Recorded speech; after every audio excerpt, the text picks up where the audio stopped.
ആരാണ് മലാല എന്ന ആ പാക് താലിബാന്റെ ചോദ്യത്തിന് മുന്നിൽ അന്ന് ബസ്സിലുണ്ടായിരുന്ന കുട്ടികളെല്ലാം ഉത്തരം പറയാൻ ഭയപ്പെട്ടിരുന്നു.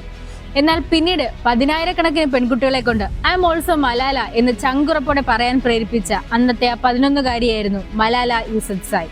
വിദ്യാഭ്യാസം എന്ന അടിസ്ഥാന അവകാശത്തെ നിഷേധിക്കാൻ താലിബാൻ എന്ത് അവകാശമാണ് ഉള്ളത് എന്നുള്ള മലാലയുടെ ചോദ്യം അന്ന് സ്ത്രീകളുടെ വിദ്യാഭ്യാസത്തെ ഭയപ്പെട്ടിരുന്ന താലിബാന് നേരിടേണ്ടി വന്ന ആദ്യത്തെ പ്രഹരമായിരുന്നു. വിദ്യാഭ്യാസം സ്ത്രീ സമൂഹത്തിൽ കടത്തിവിടുന്ന സ്വതന്ത്ര ചിന്തകളെയും സമത്വത്തിന്റെ വെളിച്ചത്തെയും അവർ അത്രമേൽ ഭയപ്പെട്ടിരുന്നു എന്ന് മലാല പറഞ്ഞത് താൻ അനുഭവിക്കേണ്ടി വന്ന വേദനയേറിയ ജീവിതാനുഭവങ്ങളിൽ നിന്ന് തന്നെയാണ്. ശരിയാണ്, വിദ്യാഭ്യാസം അത്രമേൽ പവർഫുൾ ആണ്.